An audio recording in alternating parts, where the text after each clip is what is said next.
women of Reform Judaism, the whole movement.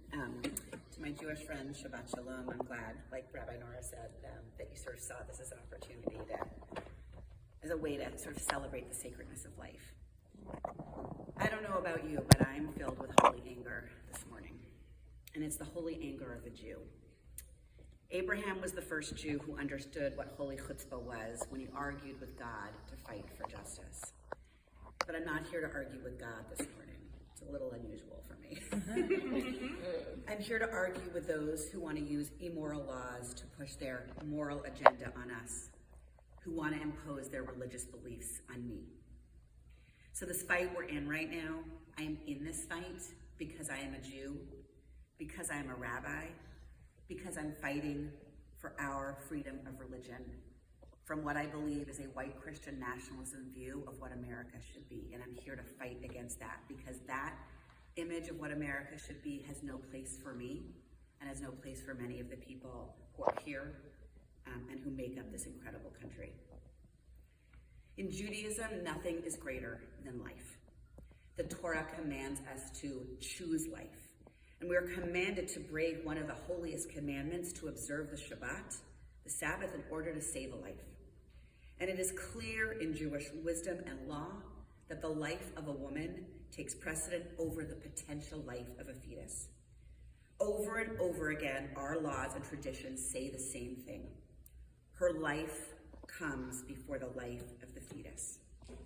Rashi, an 11th century sage, wrote the following: "For as long as it did not come out into the world, it is not called a living thing, and it is permissible to take its life in order to save its mother." Torah also distinguishes between the value of a fetus and the value of a life. The punishment for killing a woman is greater than the punishment for causing a woman to miscarry.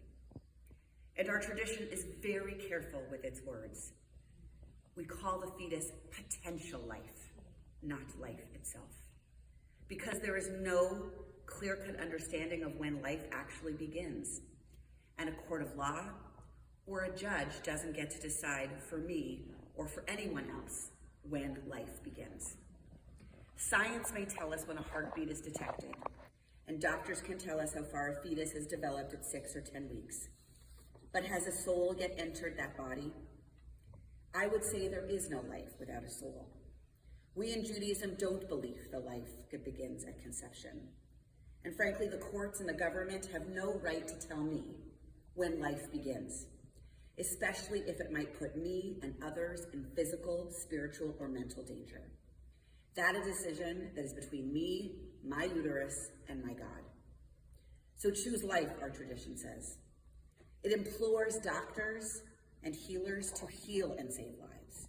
Our greatest law code says if a doctor withholds treatment, they are regarded as one who sheds blood.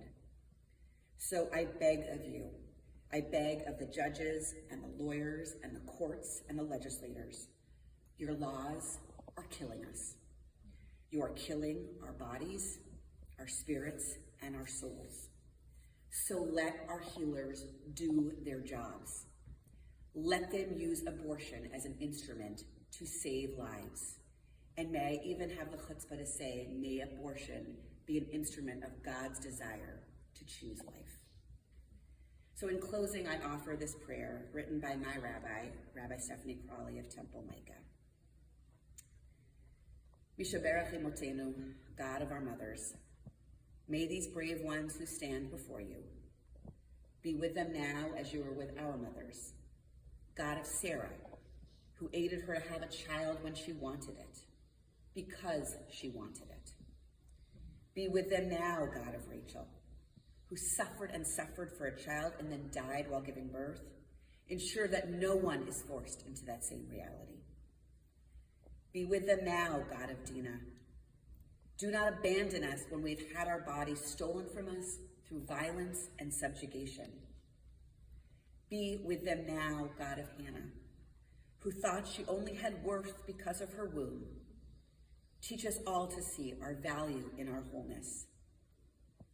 Be with them now, God of Yocheved, the mother of Moses, who bravely hid her baby from cruelty and atrocity until she could no longer. and had to leave his life up to fate. Give us the tenacity to fight for a world in which all children can be raised in safe and compassionate communities. Be with us now, God of Shifra and Puah, the midwives who served Israelite mothers despite any evil decree. Give us the strength to fight back and continue supporting women and other people who give birth. Be with them now. Bless their holy bodies. Bless our holy bodies. And bless the decisions, the ones that could be made in clinics and in homes with safe medications, the ones that were made out of medical necessity that gave safety and saved lives, the ones that were made in hope for the future, the ones that were grieved over, the ones that were painstakingly fought for, the ones that stood against immoral legislation, and the ones made in the embrace of freedom. May everyone always know agency and dignity and love. May this community never fail to rise in support and be with those who stand beside them in courage, who lend their voices and their funds, who drive to clinics and accompany them inside, who pick up prescriptions, who shout over protesters, who ensure care and safety. Be with them now, and be with us now. Amen. Amen.